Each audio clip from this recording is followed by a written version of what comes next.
My hair has taken a life of its own. It's kind of like, what the hell is going on? Hi! Welcome back to my little corner of the internet where I talk about whatever I want. But let's face it, it's mostly movies and TV. Hi! Welcome. My voice is still weird. We'll just power through until I get back to myself one day, maybe next year. Who knows? Anyway, I'm gonna tell you a secret. And it might make you think less of me. I apologize. Please be ready, brace yourselves. But I have never watched Groundhog Day. Sorry. I'll give you a minute to digest that information. Please, just take your time. You good? You're composed? Okay. Got a glass of water? Alright. Yeah. So I truly have never watched it. It's one of those movies that are so deeply ingrained into the Western world's public consciousness, and it just kind of escaped me. It happened. I have a few of those. Do forgive me, but I do want to talk about my own personal favorite time loop movies. So I just wanted you to know that Groundhog Day is not on here for that very reason. It might be an amazing movie that I'll absolutely love, but at this point I think not having watched it has become like ingrained and tied to my personality. So, you know. So here are my 3 favorite time loop movies. And the first one is Happy Death Day.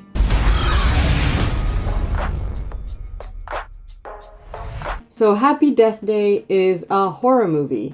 And we've established at this point that I'm a scaredy cat. I've mentioned it in practically every video. But I do enjoy the occasional spook. And this movie does a really good job of it. It's not too scary to the point where, you know, I have nightmares about it. But it's also scary enough to get like the little, oh my god, type thing. So, the story. Tree is played by Jessica Rothe. I've never seen her in anything else, but she's a good time here. I mean, both here and in the sequel. Tree is a college student. She wakes up on her birthday in the dorm room of, what's his face from To All the Boys I've Loved Before. Israel Broussard is the actor's name. And Carter is the character's name in this movie. So she wakes up in Carter's dorm room on her birthday and then goes on to do her walk of shame back to her sorority house. We then see that, you know, she's part of this really bitchy sorority, and we find out that Tree is having an affair with a married professor and is all around a pretty garbage person. Then on her way to her own birthday party, she gets murdered by a guy wearing a baby mask. She then wakes up back in Carter's dorm room and starts the day again. So now Tree has to figure out who her killer is, and, you know, maybe along the way she'll learn to not be garbage. The way I see it, you have unlimited amount of lives, unlimited opportunities to solve your own murder. So that's the premise of the movie, and it's really fun. Apparently, like, the premise of a time loop works very well in the horror genre. You know, you get a lot of humor with her discovering the fact that she's repeating the same day, along with the drama of understanding her character more and her motivations, and of course the horror of her getting brutally murdered again and again and again, or dying in different ways when she decides that she's not getting the information that she needs on that particular loop. It's just a really clever way to have like a whodunit story, really. And having the murdered person be able to solve their own murder is just really, really cool. It works really well, and it's really fun and entertaining, and they manage to find a way to kind of up the ante so that, you know, it's not a forever time loop. There are stakes involved, and, you know, her managing to get help from people even though they are not stuck in the time loop, for them it's just a regular day, is just, it's really cool. It's done really, really well. I really recommend it. Ooh, I really didn't realize I was hunching the entire time, sorry. Oh my god. So yeah, I highly recommend Happy Death Day. And as usual, if you're a coward like me, just watch it during the day. The jump scares are less impactful that way, but otherwise it's just a really good time. It really is. Grab some popcorn and enjoy it. I'm pretty sure it's gonna become like a staple October movie for me. If I haven't mentioned it before, I might have. I think I have. I mentioned it in my October movies.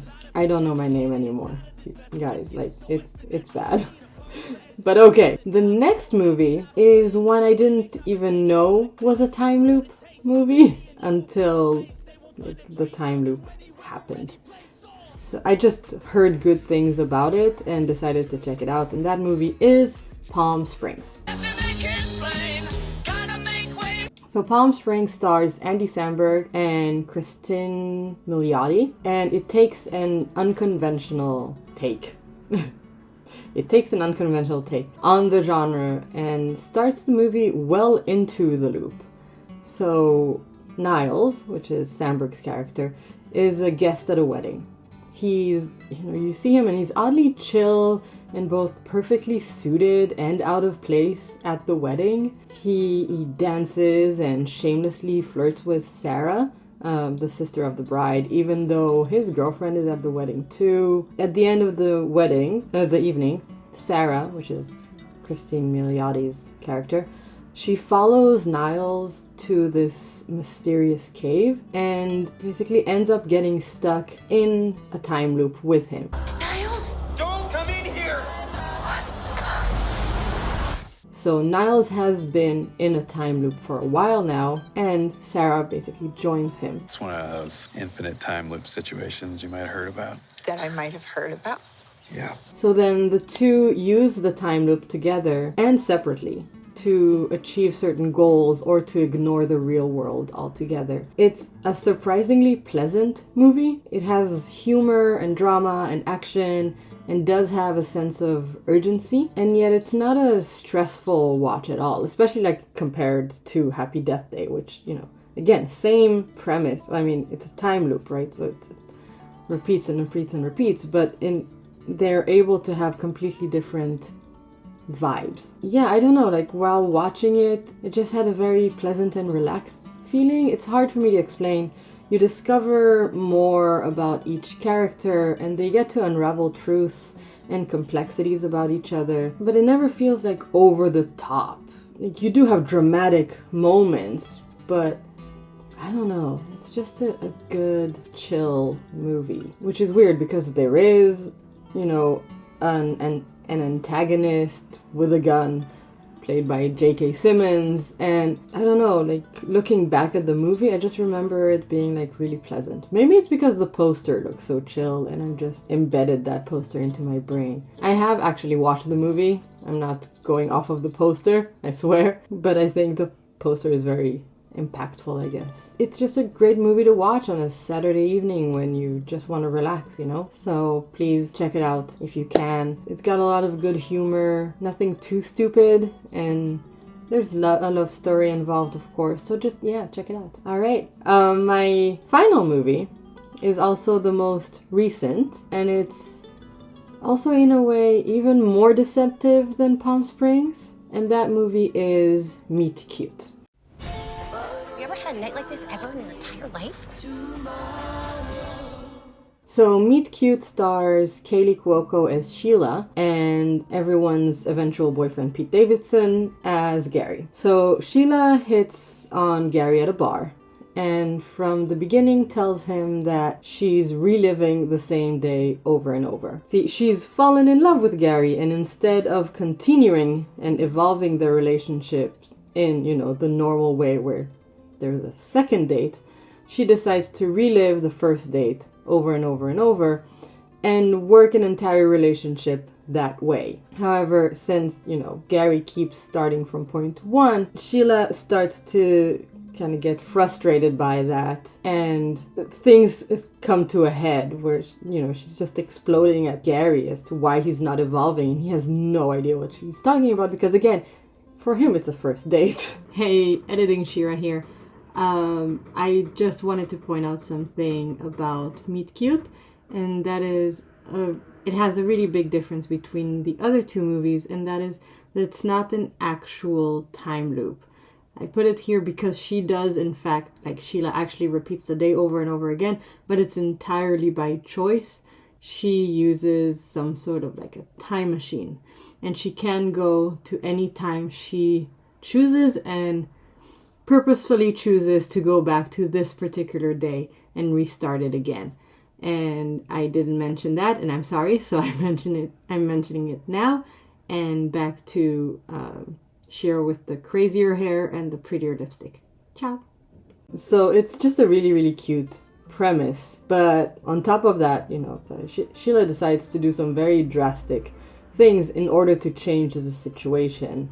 And I don't want to give more of that away, just so that you can, if you haven't watched the movie, no more spoilers. But just so you know that the story does take pretty dark turns. In fact, I think in a way this is the darkest out of the three movies, even though it's not a horror movie. Having said that, just like the others, it takes the genre and adds an interesting twist, or a curveball if you're into sports. But yeah, it's very sweet and funny and tragic and a very satisfying movie to watch. So I obviously recommend this movie as well. You can watch this one any time of day, unlike the other two. You can watch any movie any time of day, anytime you want. Personally, I'm saying you can watch this one anytime, but maybe just have like a security blanket of some kind, like a cake or a friend. Yeah, like this movie has, you know, it's one of those New York is also a character type of movie, and so it's very colorful and bright and lively and vibrant. And yet, even though, you know, you have that title of the movie, Meet Cute, I think you have certain expectations when you hear those words. It does subvert them, and you realize, you know, maybe their meeting is not that cute after all. I really enjoyed the twist, using the time loop as a twist for the romantic comedy tropes, and it was a very interesting, good time. I think that overall, all three of these movies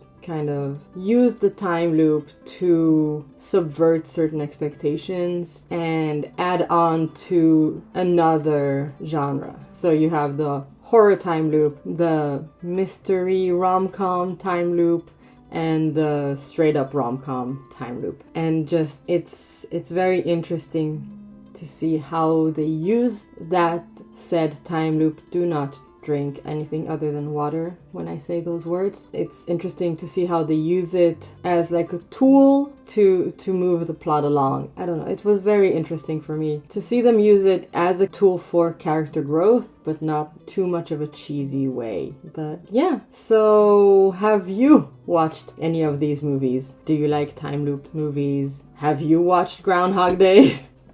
What do you like about these movies? Which ones do you like? Let me know in the comments below. And as always, thank you so much for watching. I'll appreciate it if you subscribed, shared, and did all the YouTubey things. And I'll see you next time. Bye!